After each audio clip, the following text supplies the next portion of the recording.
Wait, where are you going?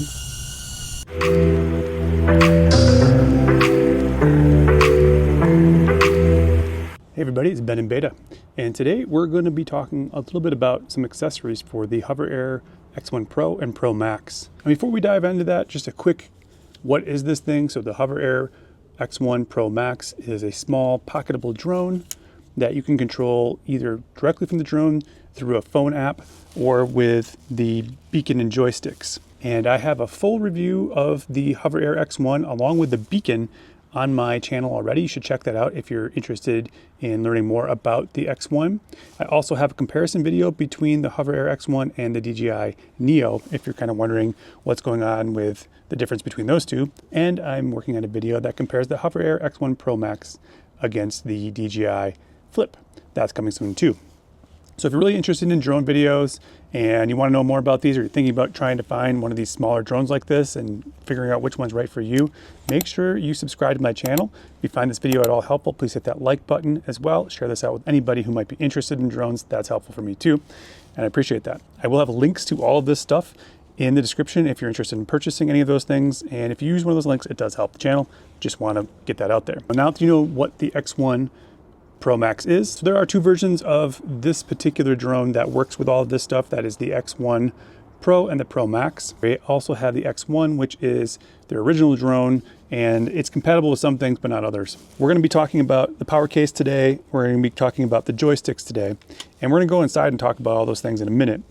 But I just wanted to talk about why would you want to purchase some of these accessories. So power case is something you might want to purchase if you want to keep your drone charged while you're on the go and keep it in standby mode. We'll talk more about that in a little bit. But the beacon and joysticks are a little bit different because you don't need them to be able to use the drone. You can control the drone and change a lot of the settings right from the drone itself. And then if you want to do more than that, you can just use your phone or an iPad or something like that. And you can control the drone and fly it with that, or change all the settings with that. So you do need an app in order to update it, but why would you want to get these things? So as far as the beacon goes, I think my video does a pretty good job of explaining why you might want a beacon, but this automatically connects to the drone, gives you a preview screen, and allows you to control the drone to some degree just from this in a manual mode, plus change a lot of the settings as well.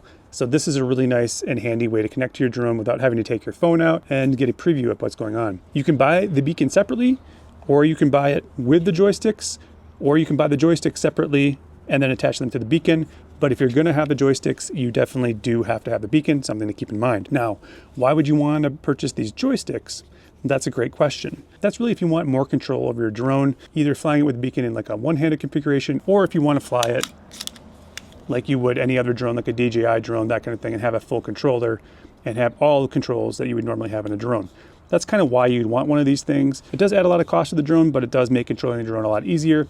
And I do really like the beacon. The other thing about the beacon is you can record your voice on the beacon and it syncs up all the audio together without having your phone out. So those are kind of the advantages and why you might want to go with the beacon and joystick combo.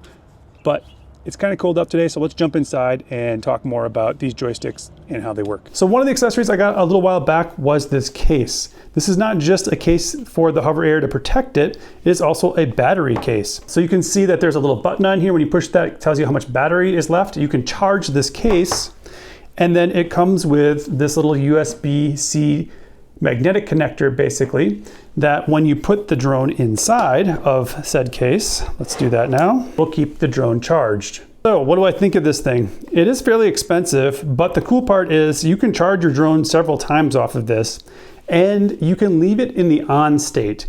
So what I mean by that is, especially for me for overlanding, I take a video, then I might not take a video for a while, and I wanted to get the drone out. And if I have to restart it all the time, it takes extra time and effort. You can actually just put the drone in here in standby mode. It'll stay on and stay charged. And when you need to use the drone, you just take it out of the case, hit the button one time, and you're off and flying. So it saves you a little bit of time on that as well. The big thing is you can just use one battery, charge it a bunch of times, and that's pretty useful. Now, I also picked up 2 extra batteries for the HoverAir X1 Pro Max. It works with both of them, and this fast charger. And this works really nicely too. So if I take all these things overlanding with me, this is literally a multi-day trip for me, and I probably never need to charge my drone at all. Plus I can plug either or both of these into my solar battery system and just keep them charged on the trip without a problem too. So a lot of times this would just be extra in case a battery would go bad, I'd really just need to take this along with me for like a weekend or something like that. So this is pretty nice. This is also supposed to be thermo, so it's supposed to work really well in the cold. Also like a carrying handle you can attach to this. And then you just charge it right here via USB-C on the side, and you charge the case and the drone. So I like this a lot, and it makes it really easy, and it protects your drone all at the same time. So it's kind of a win-win-win. It is a little expensive. It kind of feels a little chintzy sometimes, the plastic parts of it, but the outside of it are nice, kind of soft, almost leathery feeling. Overall, I think it's a pretty good accessory. Another thing that's kind of important about this is, you can leave this little USB-C piece in here and it doesn't affect anything, which is nice. If you want to know more about just the beacon itself, I have a whole video just on the beacon. Check that video out just to learn more about how that works on its own. At the time, I didn't get the Joysticks, but I wanted to pick them up later on. I finally was able to get them. But the beacon works actually quite well with the drone, especially with some of the latest software updates. This is working much better than it did before. So the thing that came recently were these joysticks. And you can use either one joystick or both joysticks at the same time. There is a right and a left, and hopefully you'll be able to see this on here, but there's a little R and an L on the joysticks. So it lets you know which one's which.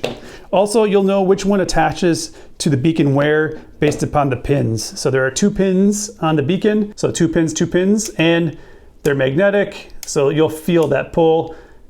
If you try to do it any other way, they won't connect very well. So 2 pins, the 2 pins for the left side, and then on the bottom, there's just 1 pin to 1 pin, and that's how they would connect together. Before we dive into the joysticks and kind of how they set up and everything like that, I also had purchased this clip, something else I hadn't talked about before, but I had purchased the clip for the beacon if I just want to use the beacon to control things and I want to like clip this to my shirt for the microphone mode, which I think works actually really well for the fact that you have a drone buzzing around you. It does a really good job of taking the noise out, and it makes it really easy again to just record and not have to worry about a phone and whatnot, which I think is nice. So this clip is pretty good. I think this is like $15, not a bad accessory. Back to the joysticks. You get 2 different sets of the actual sticks. One's kind of more built up and it has a little more texture to it, I think. And then the other one's a little flatter. You can choose which one works better for you. This is probably the one thing I'm most disappointed in about the joysticks. I wish these were metal and not plastic, because I think they would be a little grippier if they were metal. And I would just say for what you pay for it, these should be metal. That's just my opinion. You can then keep your beacon, both of your joysticks, and your connectors for your phone. Everything can go inside this case, so that is nice, and it's actually a pretty decent case. And you get 2 connectors, one for the older iPhones with lightning connectors, and then a USB-C to USB-C, which works with pretty much every phone today. You also get an instruction manual. So that's how that works. I decided to go ahead and install the bigger set of the sticks on here. I like that stick. You just kind of press them in and they seem fine. And once they're on, the fact that they're plastic just doesn't feel nice, but they work just fine. All right, so let's go ahead and flip this drone on here. So it's important to remember that you can actually use just this beacon to control everything. So you don't need to buy the joystick combo if you don't want, only if you kind of want to fly it more traditionally, basically, or if you want a little more control with one hand.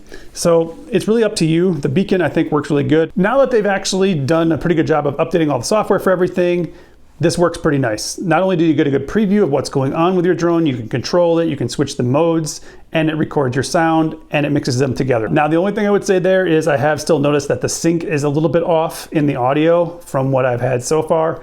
That might get better over time, but the audio sync was just slightly off in some of the clips that I've seen so far. Here, hey, leave it, leave it.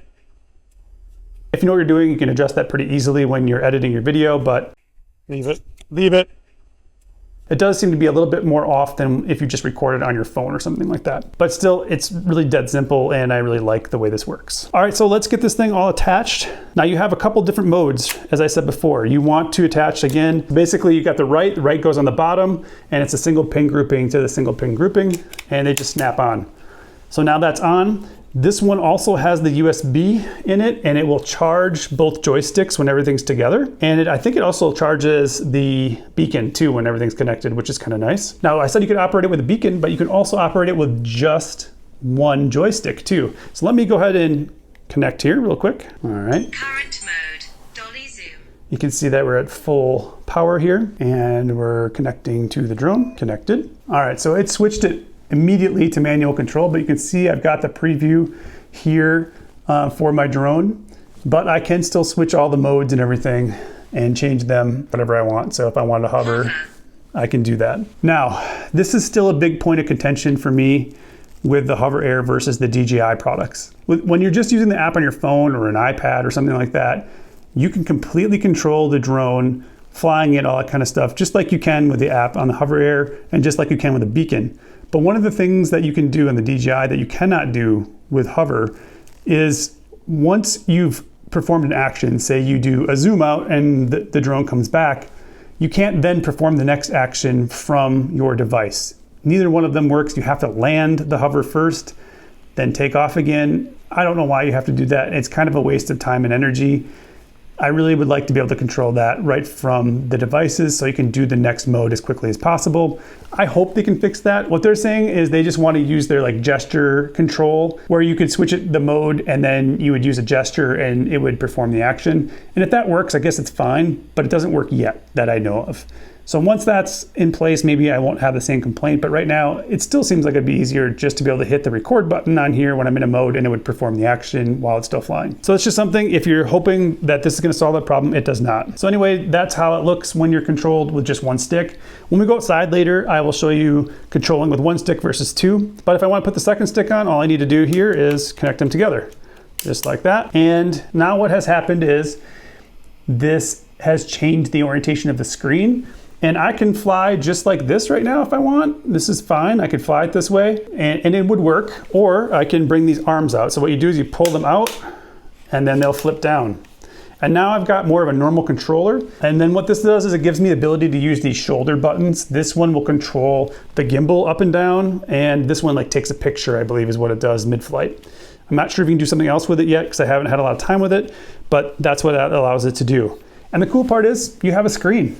So if you don't want to connect your phone or do anything like that, you don't have to do that. Everything you need is right here. And because this is right in front of you, when you talk, you're going to be talking right into the beacon. So you should get pretty decent audio. And then you're able to fly the drone. Now, I've already flown the drone in this mode inside the house, and I was able to control it enough that I was able to go inside of doors and outside, no problem. So the controller, I think, works pretty good. Then you've got your final mode, and that is using your phone. So the right side is the one that has that connection on it. So I'm gonna grab my connector for my phone here. So I'm gonna plug in here. And then I'm gonna plug in my phone. I'm gonna have my phone unlocked, but I'm not gonna do anything more. I just wanna see what happens if I plug it in without doing anything additional at this point. So let's go ahead and put my phone in here. I would say it is pretty secure. So I like that. And now we'll connect it up. All right, it asks me if I want to open up the X1 interface, and I said I do, so I'm going to click OK. And now you can see that it is going ahead and it's opening up my app. And if I go to Hover, it looks like I can do settings from here if I want, which that's cool, I guess. And I can go to Smart Preview. So now I'm in Smart Preview mode, and you notice that so with that, the screen has changed and said you're connected to your phone, so you're going to see everything from down there, and I would perform all my actions from there. So I have all the same things I normally would have, and I'm putting my hand in front of this now, but yeah, so this works pretty well. I did notice a little bit of, there's a little bit of lag in the video, but it's not too bad. So this gives me all the information I normally got from the app you've seen in my initial review. So you've gotten whether or not terrain mode is on or not. It'll tell you the battery percentage, all that kind of stuff. And then you also have your settings. Interestingly enough, what I'm getting here is sort of a spinning phone. It's not working properly. I don't know why. So I'm going to get out of the app and try to go back in it again. It did switch back to the beacon, so that's good when I switch out of the app. Let me go back into HoverAir. Now it says I'm connected again. And let's go back into Smart Preview. All right, everything's back again. And it just says it's waiting to take off. So that's basically what this setup looks like then when you get everything set up. Again, we'll take a look at this outside in a little bit. This does make it kind of heavy, and I don't always love that the screen's below what I'm doing necessarily, but it's not bad. It's actually in a pretty good spot. And the fact that you can use this in so many different ways as a transformer to get what you want done is actually pretty cool. So we'll see how well it controls with the phone when we get outside, but I'm expecting it to be pretty good. Initial impressions are beyond the sticks. I think it's really well built and it seems to work pretty well. They didn't seem to need any kind of an update either when I put them all together. I thought maybe there'd be like a joystick update or something, but I haven't seen that at all either. But we'll get outside and test all this stuff out here in a little bit. All right, well, we're gonna give this a try, flying the HoverAir for the first time with just one stick, then two sticks, and then also with the phone. So we'll see how that goes. Let's just take it out of the case here, get it ready to go, turn it on, and I'll turn this on. Currently in the hover mode, and I'm gonna go ahead and launch this. Got some pretty mountain views behind me. So it did switch over to manual right away. I'm gonna go actually into the new dolly zoom mode and just see how that goes. So I've got my preview.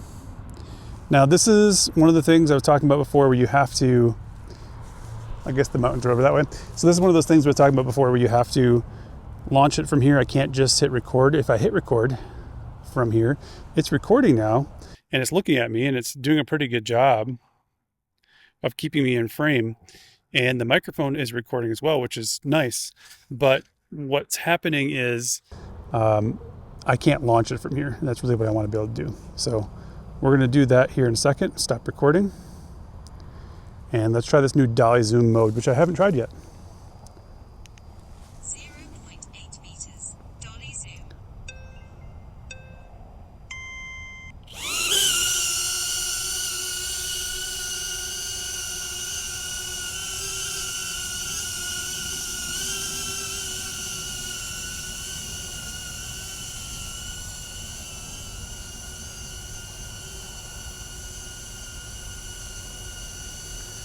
And now it's done, so it's coming back to me.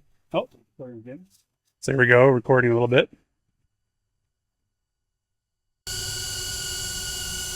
And now it's done. Now, again, I can't launch the drone again. So actually, let me do this.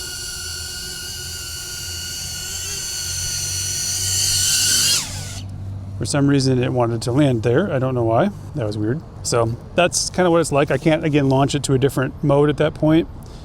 It is kind of what it is. So I'm gonna put it in manual control mode to see how this works. Manual control.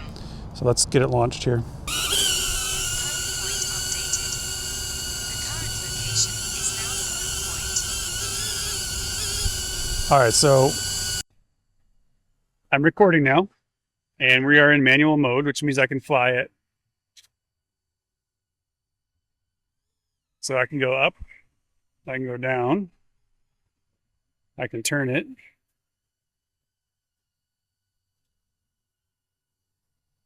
My understanding with one of these is you're supposed to be able to move it. Okay, there we go. So when I push this button in the back, let me spin this around here real quick. So there's a button here in the back, and when I push that, I can decide which way I want the drone to go. That's toward me, and that's away from me. So what you're getting there is if I push away from me, it comes towards me, which is kind of weird. And if I push towards me, it goes back. So that's how I get it to go different distances like that. So that's how that control works. And then I can turn it. And if I want to fly, then so that's back, that's forward. And so now it's moving kind of of its own accord at this point. And while I'm pushing that button, it's going to keep going in that direction, depending on how hard I push that. And if I come back and stop it, it's going to stop right where I want it to be. So that's kind of what's happening right now, is it's actually stopped out there. Maybe you can see it, maybe you can't. Got some good views of the mountains, and then I can bring it up from there. And I'll switch back and forth here a little bit just to show you what that looks like and what it sounds like. Obviously right now it's going to sound good on both mics, but then I can do a rotation. So the control with one hand is actually pretty good, and it's definitely better than just the beacon was in terms of like speed and being able to do more than one direction at a time. So I'm gonna bring it back down here now, and we'll do a turn while we're coming down.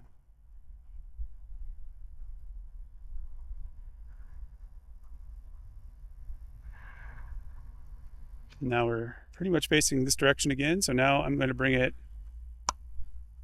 towards me. And here it's coming. And I can turn it. And I can bring it up and down.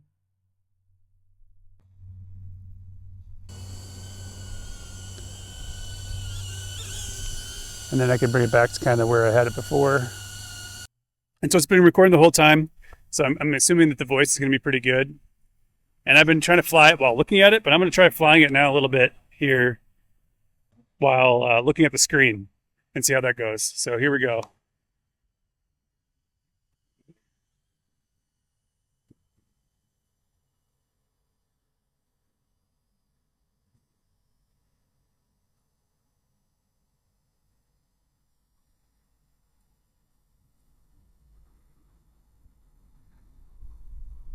So it doesn't fly super fast, about 12 meters, 14 meters per second is what it's doing right now, which is pretty good. And let's bring it up so we can see those mountains a little bit here. Now I'm just going to stop. I'm just going to go up. So yeah, I can see a really good view of the mountains at the moment. And now if we bring it down, I can rotate it while we're coming down.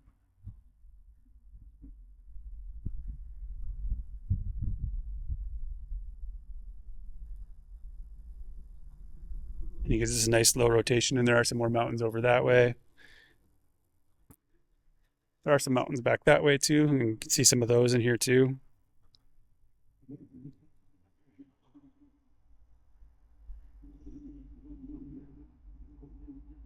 Now we're pretty much face back this direction, so now what I can do is bring it back to us here.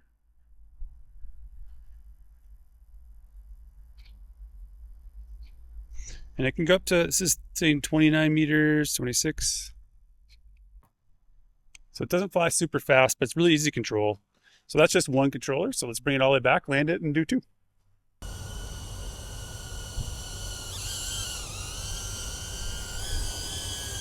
And so again, the control, you got to press that button, forward, reverse. That's how that works. Let's grab the other joystick and do two-handed control. Pretty simple, just connect it up. And the screen does then adjust to the other direction. My knee's gonna be all wet now. I'm gonna put it in joystick mode here.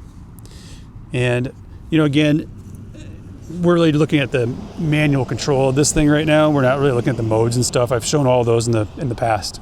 So let's go ahead and put it back up in manual mode. And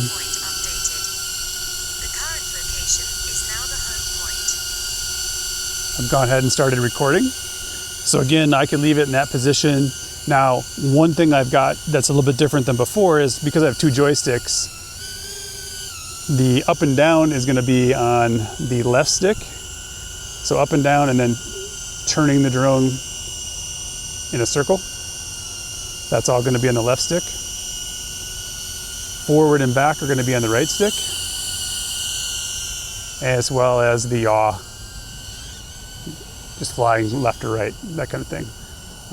The other thing that I have now that I didn't have before was the ability to move the gimbal up or down. So I can control what the gimbal's seeing, which is kind of cool. Just flying left or right, that kind of thing. The other thing that I have now that I didn't have before was the ability to move the gimbal up or down. So I can control what the gimbal's seeing, which is kind of cool.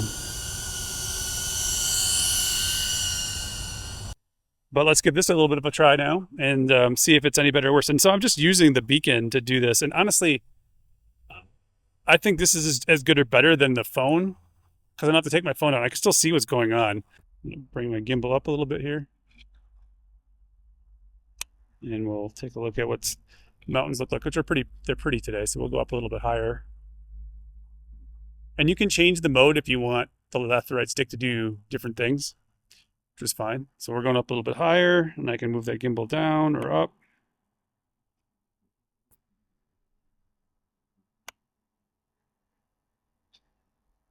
And it's quite responsive as well. It's a much quicker to rotate the drone than what I was doing before with the other joystick, I would say. So now I can have it come down and rotate at the same time here. And those are always kind of fun. I think being able to see the rotation as you're dropping down.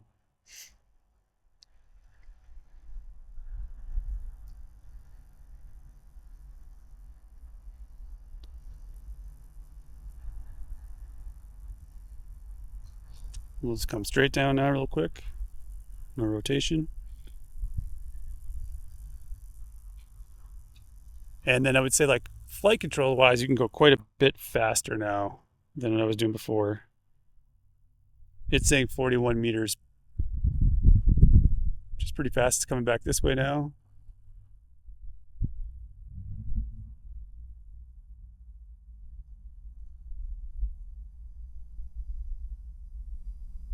And we'll head back out in that direction.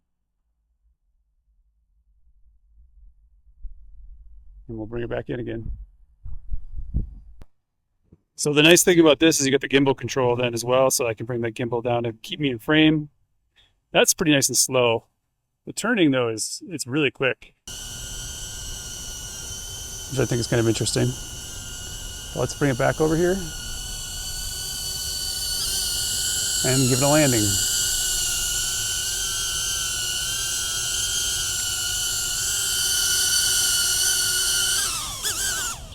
So we're at about 24% battery, and this is just something to kind of talk about how this sort of works as well.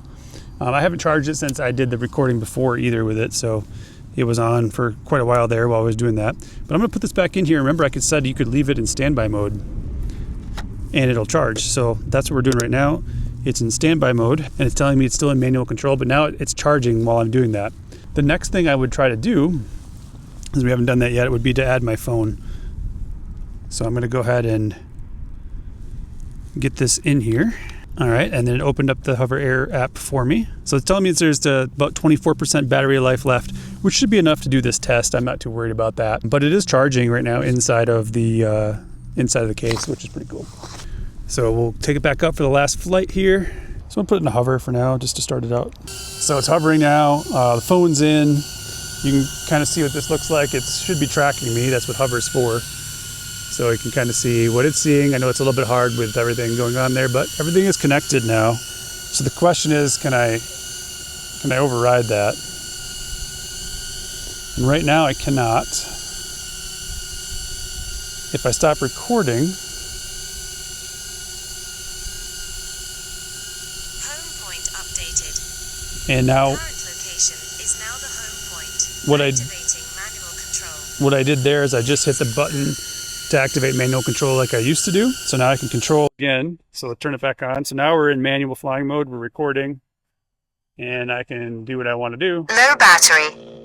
Please return home immediately. So it's telling me the battery's Low battery. low, but we're going to fly just a Please little bit return here. home immediately. Low battery. Please return home immediately. Low battery. Please return home immediately. Low battery. Please return home immediately. All right. Low battery. Wanting me to stop. Please return home We're flying immediately. anyway. We still have 13% Low battery. battery. Please return home immediately.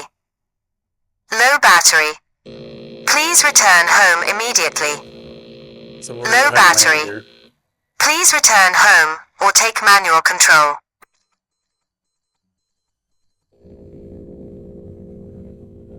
So here, Returning to the beacon point. it's coming Please back. ensure safe flight. Stop.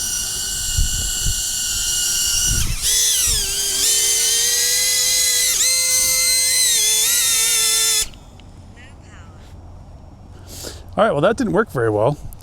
I wasn't too happy with what just happened there. It kind of took off on me for no reason. And I had to catch it. It was going back to where it thought the home point was. And indeed, that was not the home point. So that was not so much fun. It doesn't seem to like my phone when I have it connected. Like, things are kind of weird. I'm not sure if that's part of the problem or what. But anyway, kind of weird because it should have went into manual mode immediately when I connected all this stuff up. It didn't give me an option for manual until I clicked over too. So there's a little bit of stuff to be worked out, I think, still with this. With just the beacon, it flies really great. I don't think I'll almost ever fly with my phone anyway, but you have the option to do that if you want, and that probably will get better over time. But as far as it goes right now, definitely the beacon is a great way to fly it. That didn't seem to have any problems at all and work properly. So I think HoverAir needs a little bit of work on the app, at least on the Android side. I don't have an Apple device to test it that way and see if, everything is working properly with Apple, but maybe not Android. And you can kind of hear how hard it was working when I grabbed it. It wanted to keep flying. But that's definitely not what we wanted. It's always good to see when things are good or bad. I also told you I wanted to give you some tips about things, and one of them is to fly in a place where you can kind of control the environment when you're first learning something new about the drone. That's a big one for me, because if you don't do that, you can get into these problems like we just had here, and the worst thing I might have done was stepped into some dog poop, so not too big of a deal. The next thing I would say is, this is a big tip, and that is when you're gonna launch your drone, and I'm gonna show you a clip here of when I did this. I was out for a hike, and the hike was going great. It was following me really well down a trail. It did run into a rock at one point. It didn't crash, it just stopped recording, and I was able to grab it. But I wanted to do a shot, sort of a pullback shot from a cliff. And so what I want to talk about here is how that works. So you can kind of see in this clip that I was right at the edge when I launched the drone. If you could imagine that, there's a hill here, right? So you can kind of see what that looks like. And if you can imagine that right at that edge, I was going to launch the drone. So my advice is actually to step back from the edge a little bit when you try to launch the drone, and let it, because it's gonna fly back a little ways, then it's gonna start what it's gonna do and then launch. And what I did was, I was on the edge. When it flew back, it didn't come back to exactly the same location. And my problem was, I couldn't step over the ledge to get the drone. And for whatever reason, my beacon and phone weren't connecting at the time. The software was kind of not in the best state at that point. It's definitely gotten better, but it wasn't working the way it was supposed to, and I actually couldn't get the drone. I spent about 15 minutes before my beacon or the phone, I can't remember which one, connected finally, and I was able to fly it to safety, but it sat there for almost 15 minutes, so luckily it had enough battery that it didn't just want to land. Otherwise, I would have had to climb down a ravine to get the drone. So if I had just stepped back a little bit, it would have worked better. So that's my tip there. So those are my 2 tips. When you get a drone or when you get new accessories for it, try to fly it in the safest location you possibly can, because you don't know what's going to happen with it. So find a park or something, some really big open area where you can fly it and fly it safely, and you're allowed to fly there, that kind of thing. I have this nice little open space close to my house. This is nice though, because I have a lot of control. There's not a big deep ravine or that kind of thing.